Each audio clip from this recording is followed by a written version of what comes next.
It's the best way to start your NFL Sunday. Welcome, everybody, back to Sunday Morning Slants. I'm your host, Matt Watson, joined alongside Mason, Kyle, and Pat. How are we tonight, gentlemen?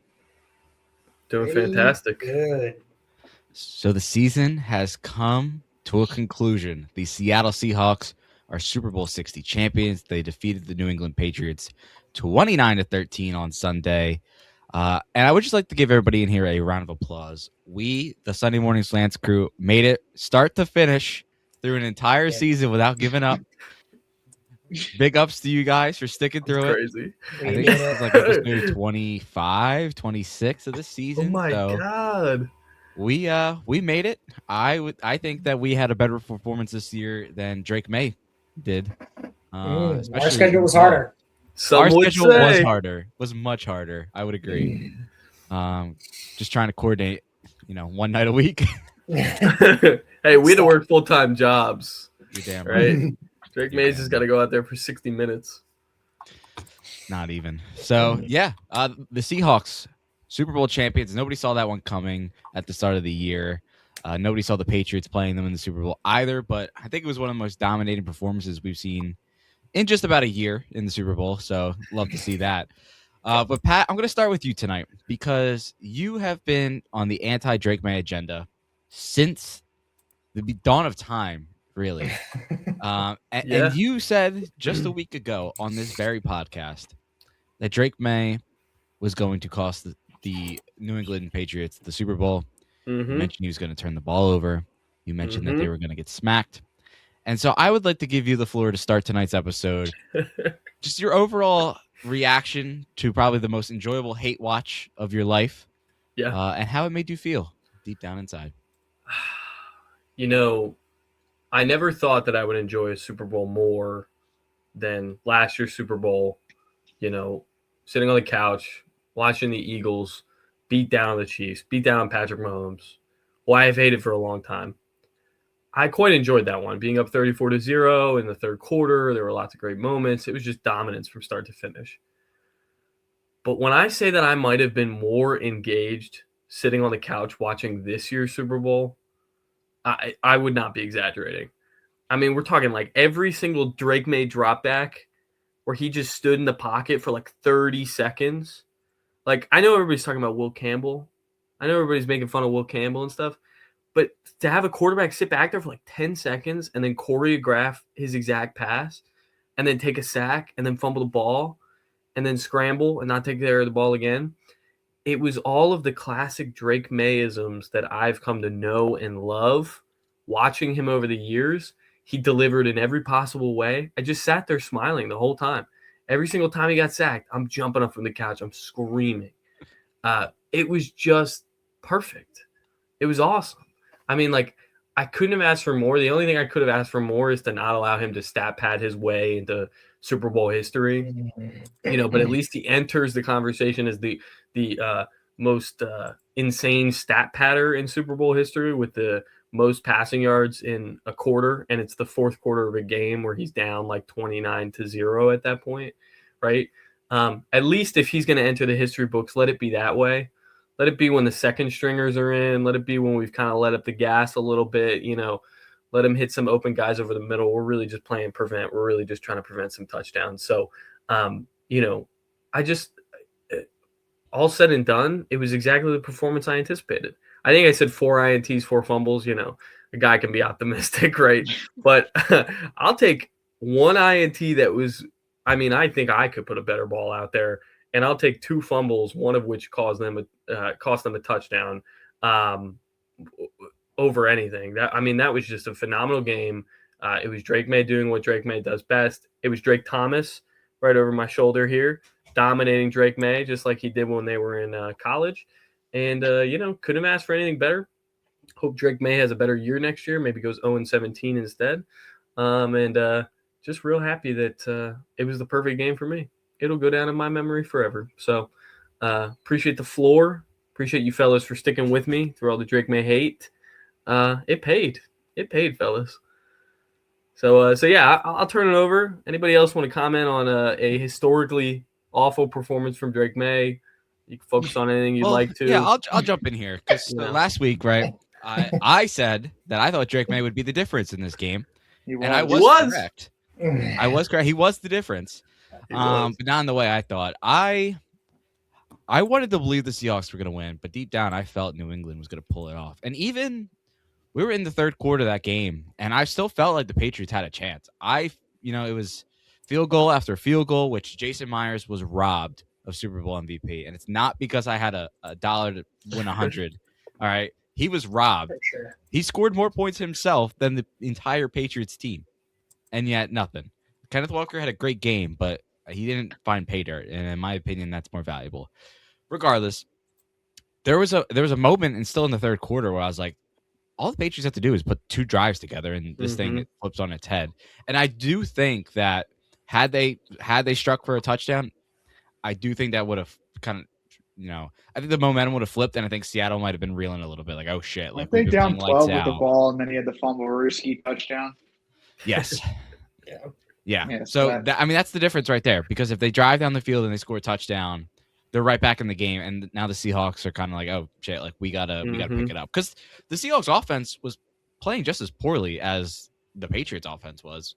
They just got the benefit of the run game from Walker, and the Patriots could not run the ball, and that was truly the difference. So yeah, I'll take that on one in the chest. I put my faith in Drake May to help the Patriots win that game. That he did not. If anything, he pretty much went out there and cost them the game. I think it's safe to say that Drake May ruin the Super Bowl for the New England Patriots. Will Campbell's probably number 2. But with that being said, I'm happy to be wrong. I am so glad the Patriots have now the most Super Bowl losses in NFL history. Just them. They're no longer tied with another team that may or may not hit a little close to home. The Patriots now own that record. Congratulations to them.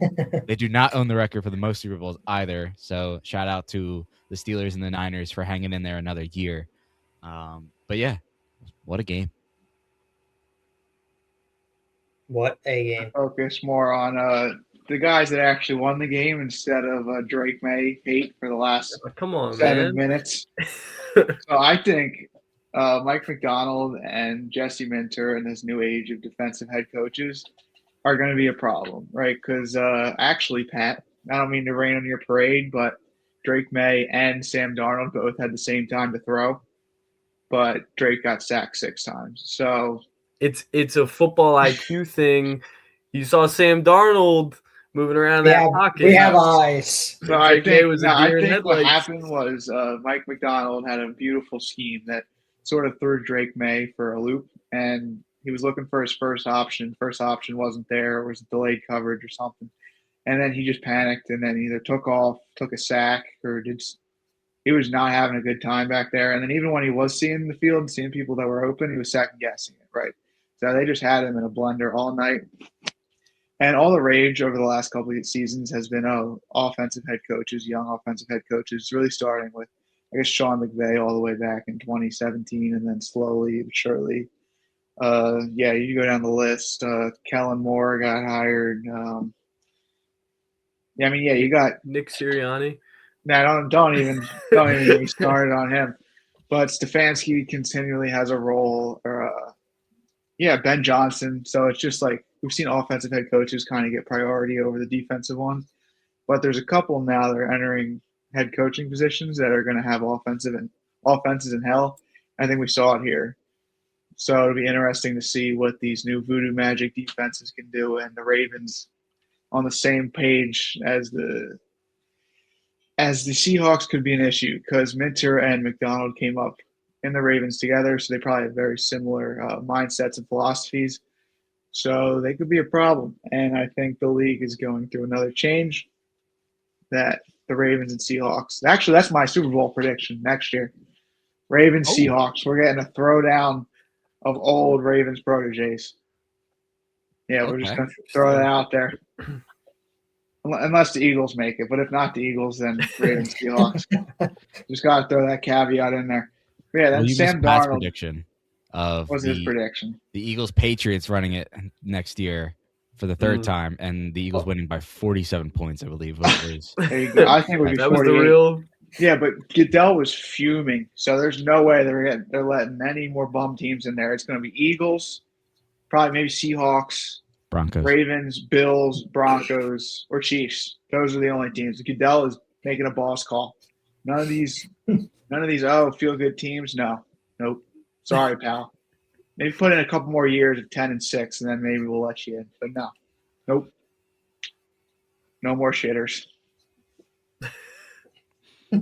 Beautiful. All right, Mason, what were like your it. thoughts on the big game? The fade was finally successful after 3 straight weeks of disappointment. It paid dividends. I mean, I think the Patriots this just showed us they didn't deserve to be there. We look through their playoff run here, and we see Justin Herbert, who's never had a good playoff moment and did not have an offensive line, might as well have had traffic cones. CJ Stroud, who's been ass since his first season after he started going on podcasts with Micah, 4 picks. And then they barely beat the Broncos in the snow with a backup. So all the Patriots fans that I had to listen to on Twitter about Drake May's advanced stats and how he's actually good and he's actually helping the team, you can suck it. He blows. His nickname is the schedule. Your team sucks. You're never going back. And that's all. I love it. History, though. He had the worst EPA out of any quarterback ever that played 3 playoff games or more. So that's something worse than decrepit Peyton Manning in 2015, who he probably was controlled through a Ouija board or something. That's how ass he was. So Peyton could not throw the ball more than 20 yards down the field. Yeah, dude. So I mean, that's history. That is history. And poor Patriots fans, the quarterbacks that get to the Super Bowl in their second season never go back. 3 of them are active, but we won't talk about it. So Drake May's never going back. The caveat to that is that Jalen Hurts was technically a 3rd year, even though he didn't really start his rookie year. But that doesn't matter because our goat got back and won it. So this ain't for everybody. People are calling it the Joe Burrow curse. I mean, I believe wasn't it Marino first? It was Marino, but most people don't know who that is. Most people on Twitter are over like 13. So well, to be fair to Joe Burrow, he's in hell. The Bengals are run like the Sixers, so. Well, I don't think the Bengals owner was on the Epstein list, so I think they might be better off. He was too poor.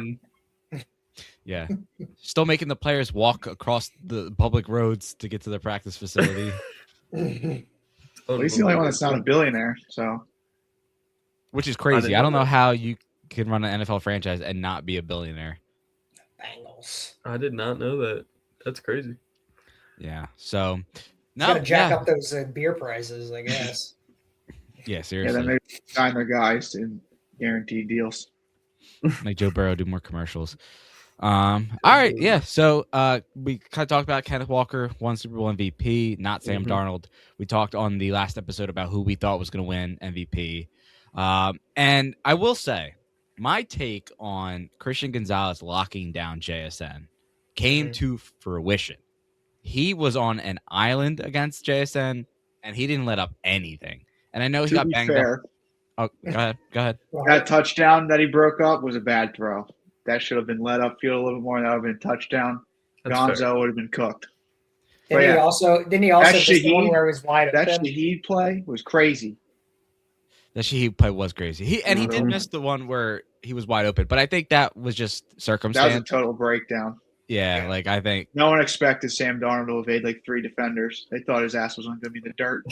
But that Shaheed play was amazing. He played fantastic. Like he was probably the best player on the field, aside from Walker, that entire game. So I feel vindicated in my take.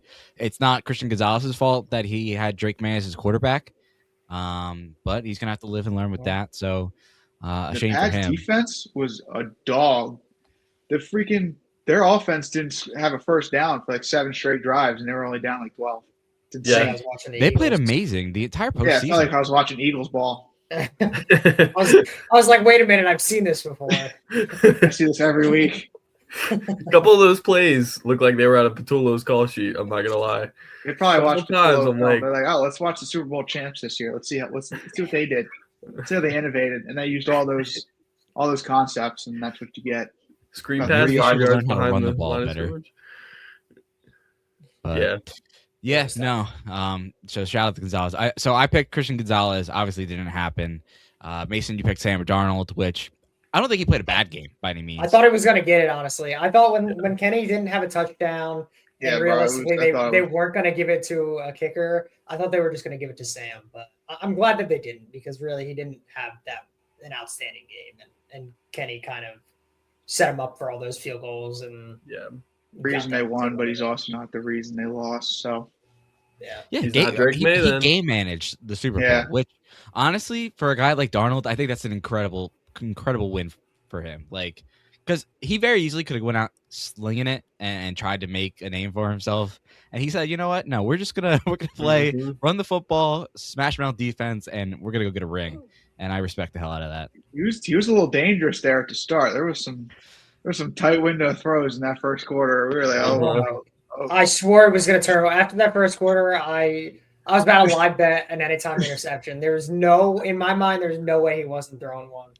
It was like the first or second throw of the game. He threw like the tightest window I've maybe seen all year. Oh yeah, I thought it was kicked. As soon as it came out, I thought it was, and I don't know how he caught it. It was nuts.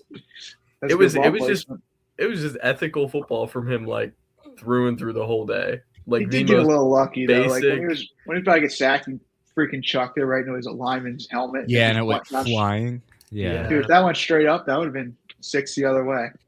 Actually, probably not. Some fatty would have caught it and they would have got tackled immediately. But big man touchdown. What do you think a defensive player has to do at this point to win Super Bowl MVP? Because the past two Super Bowls have been more defensive games, at least for the Seahawks and the Eagles, the winners at least. And Coop had a pick six. People talked about Josh Sweat getting it. I mean, you had a Seahawks player who scored a touchdown. Like, I just don't know. I think you have to individually put up stats while the rest of your team doesn't. So the reason Coop didn't win it is because people said, "Oh, Josh Sweat could also win it." That probably split the vote, and then I'll give it to Jalen to go. So, yeah, you got to be like Von Miller, where you kind of just take over the game, and you're like, "Holy smokes!" Yeah, Aaron Donald, I think, was the last, right? And he quite literally won the game for the Rams. You're right. It was Cooper Kupp. Shit. So yeah, is it still Von Miller the last? Yeah, probably. I think it is Von. Shit, I mean, Von put like the entire team on his back to win. I mean, he did. Yeah, he had two forced fumbles. Like he won that in spite of his team. And it was close. If it's a blowout, they're just going to give it to the quarterback or an offensive player. Well, it helped that Peyton did not throw for a touchdown in that game. Mm-hmm. So he had like 120 yards. Yeah, I mean, he barely was operable. Winner out there. Yeah, winner. That's just a winner. Sounds like winning quarterback play to me. You're damn right. You got to just protect that football. Bro, all the charts are so throw funny. A pick in that game. I think he did, yeah. The charts are so funny when they're like comparing Super Bowl winners, because like I saw one chart, it was like offensive rank for the season and defensive rank for the season. And everyone's like in the same quarter, and then you see the Broncos all the way, or offensive rank 30 and defensive ranks 1. It's hilarious. It doesn't get enough respect, in my opinion, as one of the greatest defenses of all time. I think 2000s Ravens, 2015 Broncos, 2013 Seahawks, 2013 Seahawks, 85 Bears. Yeah, 85 Bears and 2000s Ravens are probably the best. I probably have to say the 2000 Ravens are the greatest of all time, considering they did not let an offensive score in the Super Bowl. And we did that. The Titans that year had like the third best defense by points per game, like within like the last 25 years, and they lost to the Ravens, so no one remembers them. That's so tough. That's the toughest part. Is like if you don't win, you could do everything right. You don't win that last game. It's just you're lost to history. They'll just pull the stats of the other guy. Yeah, no one even mentions Drake May. Well, it helps if you play a good game and you don't lose it on some dumb reason. Like, I mean, Patriots played awful. Chiefs played awful last year. You think back to the last Patriots Seahawks. All you ever talk about is not handing it to Marshawn Lynch and Russ throwing the pick. Like, there's plenty of teams who have lost the Super Bowl and you don't really think about them. But you also, that's not the worst thing in the world. Because I feel like if you get brought up as a Super Bowl loser, more times than not, it's because you did some dumb shit that cost you the game. Didn't that crazy catch set them up? Didn't that crazy catch set them up on the 1 yard line in that Super Bowl? It was Javon. Yeah, I thought they were going to win because the dude freaking popped around and caught it. Yeah, that's crazy to think back on. But you're right. What do you think of in Super Bowl 57? Brother, I don't know. The Chiefs beat the Eagles? Super Bowl 57. That's the zebra. I think of the punt return. Honestly, I think that was the difference. That's because we had a shitty punter. Well, Oh, Dude, yeah, we did have. I can't believe we Stiff-Boss, didn't bro. sign a He fucking sucked. punter. If we had I think Braden about Mann, that. bro, we would have won that game. I can't that believe holding they call or did. whatever. Dude, I can't believe it. Literally, if we had any other punter, we win the Super Bowl. It's so nuts.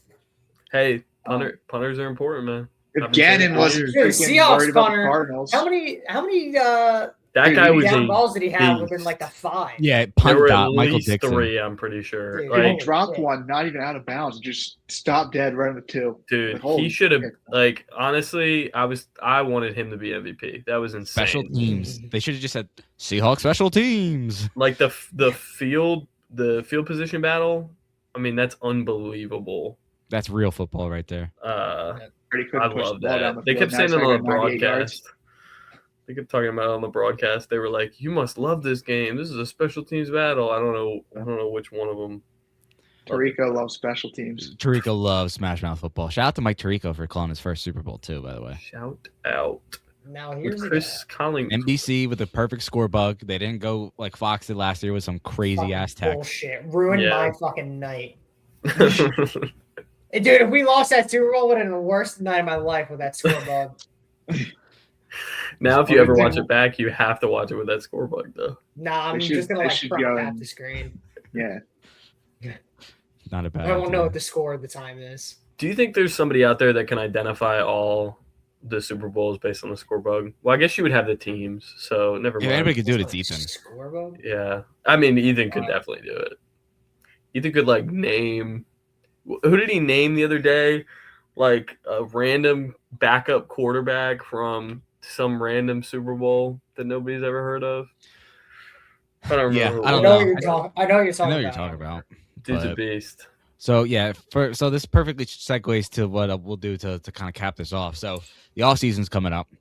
We're gonna be doing some rankings. We're gonna be doing some little trivial games and things of that nature as we progress towards Off of the that. NFL draft. If you want more dynamite content like Pat naming every single team in the NFL and their divisions, stay tuned for the off season. But we appreciate you for checking in the Sunday Morning Slants in 2025-26. We'll be back with more in just a few weeks, so stay tuned for our quarterback rankings. If you haven't heard those before, go back and check out those old episodes, and you'll have an understanding of what Pat's about to do to you. So With the Geno Smith shout for you actually was good. Shout out he Gino. never was. Then But, you had Davis Mills in there. Davis Mills. Davis Mills. Brock Purdy is in there You as had well. Brock Purdy. Davis Mills should be did. the starter. So Brock Purdy maybe that was- wasn't wrong. Quarterback battle? Listen, man, I told you Drake May was bad. I might be on to something. Pat might be on to something. So make sure Diego you check out that Pavia out. gonna be bad. Diego Pavia gonna be bad. Wow, very bold. Yeah, Let me get bold that out take there. buddy. Yeah, he won't make the league. Hey, it's been a pleasure. It's been a pleasure. All right, good night. Thanks for listening.